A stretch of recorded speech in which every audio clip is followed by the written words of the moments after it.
Pour alimenter ou modifier votre site Internet, vous devez pour cela vous rendre dans l'administration de votre site Internet et vous verrez qu'il sera nécessaire de vous connecter avec l'identifiant et le mot de passe définis lors de l'installation de votre site.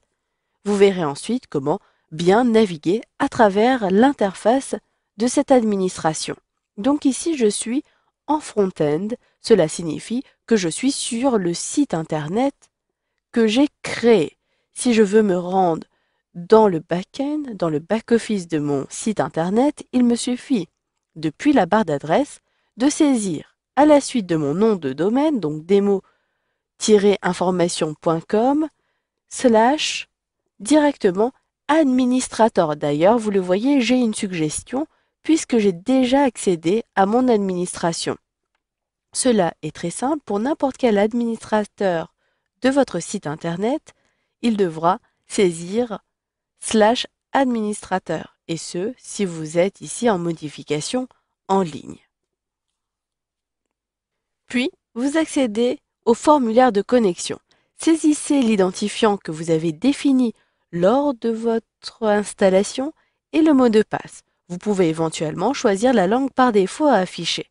Je choisis la langue par défaut de mon site, puis je sélectionne Connexion. Il vous sera demandé régulièrement de saisir votre identifiant et votre mot de passe, surtout si vous avez eu une longue période d'inactivité. Donc ici, je suis directement sur le panneau d'administration de mon site. Ce panneau d'administration me permet d'avoir plusieurs contenus. Vous verrez que vous allez avoir toujours en vue les différents menus qui apparaissent tout en haut. Cette icône vous permet d'accéder rapidement au panneau d'administration que nous découvrirons en fin de module de formation, et vous avez ici les différents menus, donc les menus qui vous permettent de configurer le comportement de votre site Internet. La première catégorie vous permet d'accéder aux informations liées au système que vous utilisez. Vous pourrez retrouver votre panneau d'administration. Il revient au même de sélectionner le logo en haut à gauche. Vous pourrez aller plus loin dans la configuration et même connaître les informations qui concernent votre système, le numéro de version de Joomla, etc. Vous pourrez gérer les utilisateurs de votre site Internet, créer des liens pour vos différents menus, donc afficher des pages sur votre site, gérer le contenu, les articles, les catégories d'articles afin de les organiser.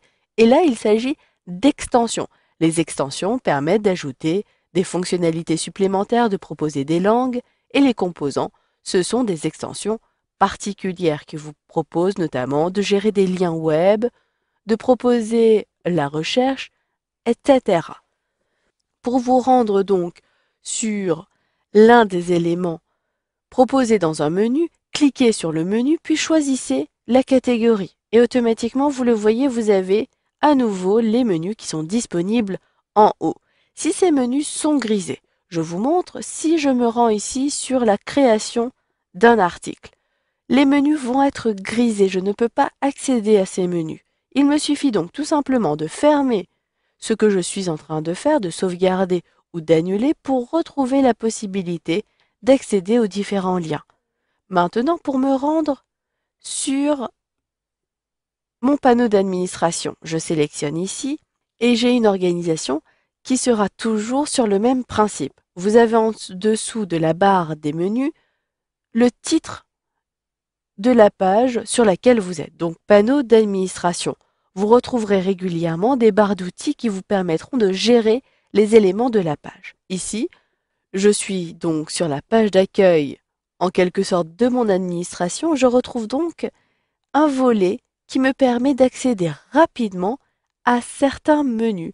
Il s'agit donc de raccourcis qui vous permettront rapidement de créer un article, de gérer vos articles, d'accéder plutôt à la structure des menus que vous avez définis, la gestion des utilisateurs. Vous pourrez notamment savoir s'il existe une mise à jour de votre site pour le numéro de version de Joomla par exemple, et là les mises à jour de vos différents modules. À droite, ici il s'agit du contenu. Vous pouvez savoir quels sont les derniers utilisateurs connectés sur cette administration. Cela est utile si vous gérez plusieurs administrateurs. Vous avez en dessous un récapitulatif des articles populaires, des articles les plus récents si vous voulez savoir quels ont été les articles publiés par d'autres collaborateurs par exemple, il vous suffira de vous référer à cet endroit-ci plutôt que de vous rendre dans Contenu, Gestion des articles. Enfin, vous avez un dernier élément qui apparaît tout en bas.